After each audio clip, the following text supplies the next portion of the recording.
Hello students, in this class we will study about the nutrition in unicellular animals.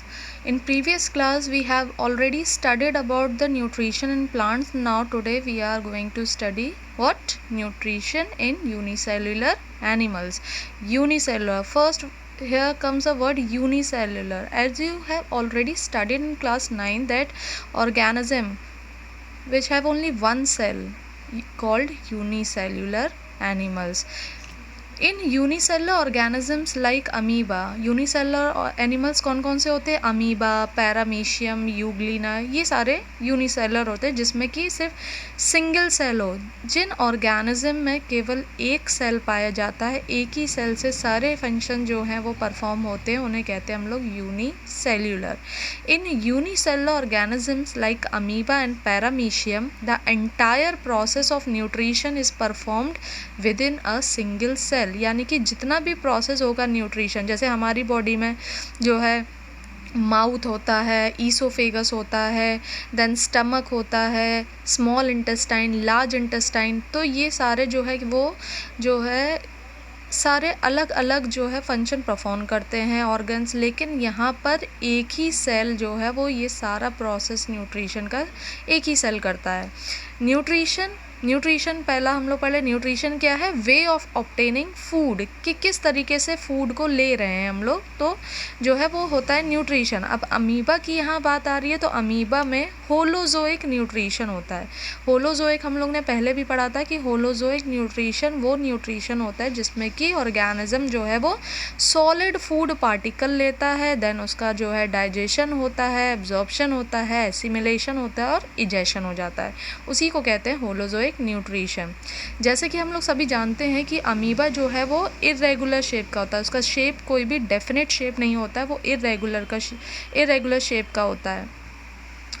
अब holozoic nutrition यहाँ पे फिर से मैंने बताया है कि इंजेस्ट सॉलिड फूड, ये सॉलिड फूड को इंजेस्ट करता है and it digestion take place in cell और आउटसाइड द सेल. जो कि अमीबा में एक ही सेल होता है और वही सारे फंक्शन परफॉर्म करता है, तो जो डाइजेशन है वो सेल के अंदर या सेल के बाहर होता है.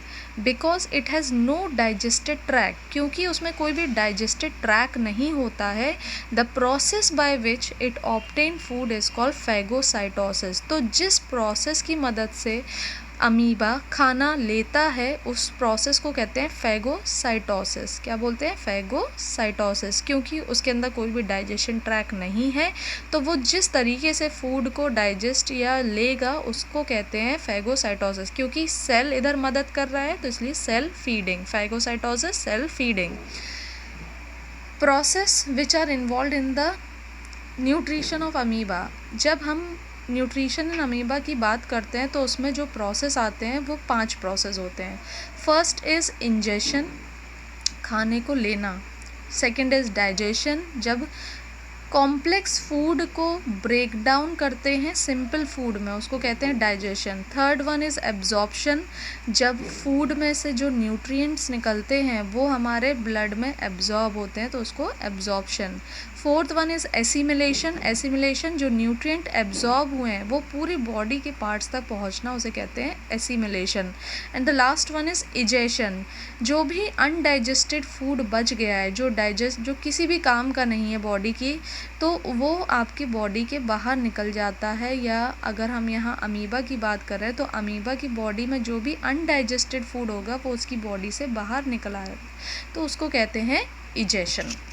तो हम लोग फर्स्ट यहाँ पे अमीबा का स्ट्रक्चर देखिए, कोई भी एक डेफिनेट शेप नहीं है, इरेगुलर शेप होता है. अब यहाँ पे अमीबा में ये जो आपको फिंगर लाइक प्रोजेक्शन जो दिख रहे हैं इसको हम लोग कहते हैं सीडोपोडिया.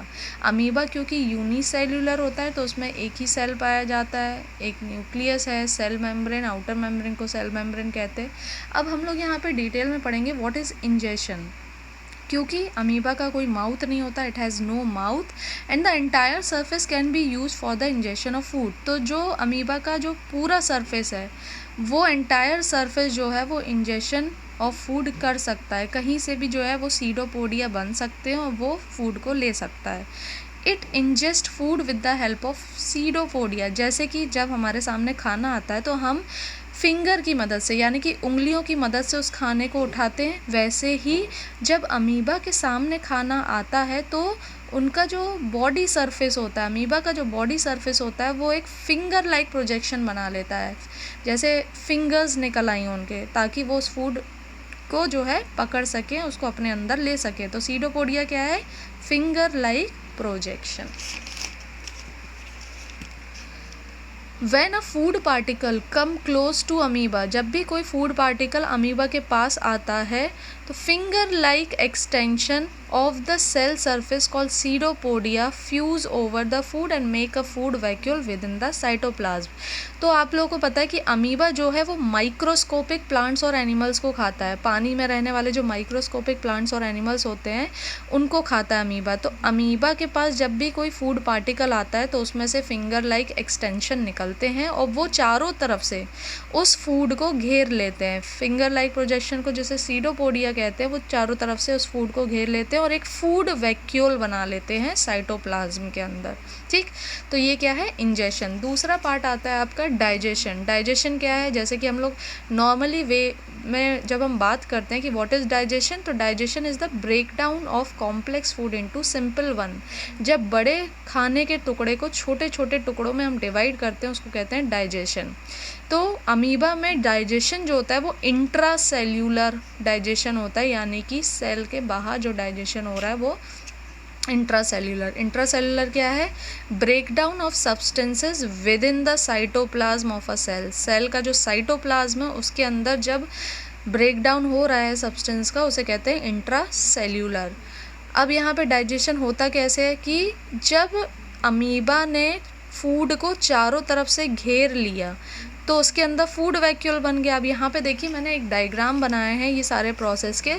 पहला जो प्रोसेस है जिसमें कि इंजेशन शो हो रहा है, अमीबा के पास एक फूड पार्टिकल आया, अमीबा ने एक फिंगर लाइक प्रोजेक्शन जिसे सीडोपोडिया कहते हैं, तो सीडोपोडिया निकाल के उस फूड को जो है वो चारों तरफ से घेर लिया, बंद कर लिया।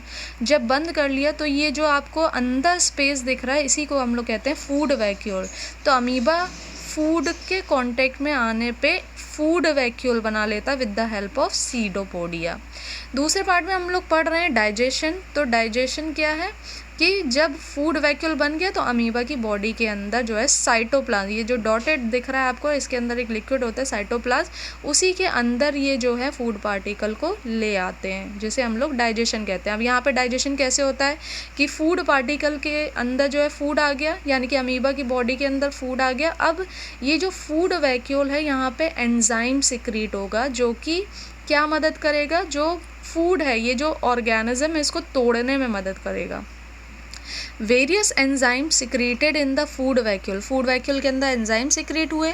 These enzyme break down the complex food into the simple food. ये जो बड़ा टुकड़ा था खाने का इसको छोटे छोटे टुकड़ों में, ताकि ये ईजिली एब्जॉर्ब हो सके, उसको जो है डाइजेस्ट कर देता है, तोड़ देता है, ब्रेक डाउन कर देता है। तीसरा जो पार्ट आता है वो होता है एब्जॉर्प्शन। जैसे कि आप जो है वर्ड से ही समझ रहे हैं, एब्जॉर्ब। एब्जॉर्ब का मतलब होता है सोखना। ठीक है, तो क्या हुआ कि सिंपल फूड इज़ एब्जॉर्ब। जब बड़ा टुकड़ा छोटे टुकड़ों में टूट गया तो वो क्या हो जाएगा? एब्जॉर्ब्ड। किसमें? साइटोप्लाज्म। ये जो साइटोप्लाज्म था इसी में ये खाना जो है वो एब्जॉर्ब्ड होने लगता है, ये इस खाने को सोखने लगता है, absorbed by the process of diffusion. किस प्रोसेस से? डिफ्यूजन प्रोसेस से। डिफ्यूजन प्रोसेस आपने पहले भी पढ़ा है, मैंने पढ़ाया आपको।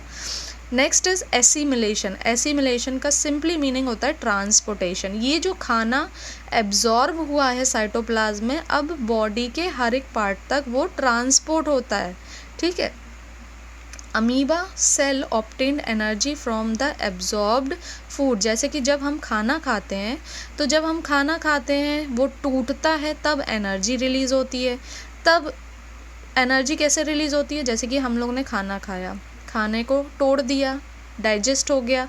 अब जब हमने सांस ली तो ऑक्सीजन जो हमारी बॉडी में गई उसने खाने को तोड़ा और तब वो एनर्जी रिलीज़ होगी खाने से, जैसे इसमें भी यही है। Amoeba cell obtain energy from the absorb food through respiration, respiration की मदद से जो है उसको एनर्जी मिली, and energy is utilize by amoeba, और वो एनर्जी अमीबा में यूटिलाइज की फॉर ग्रोथ, अमीबा की ग्रोथ के लिए वो एनर्जी यूटिलाइज हो गई। अब लास्ट जो पार्ट है वो है इजेशन।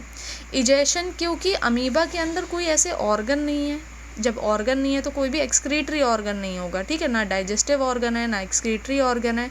तो ये फूड जो बचा हुआ फूड है या जो वेस्ट मटेरियल है अमीबा की बॉडी के अंदर, वो कैसे निकलेगा?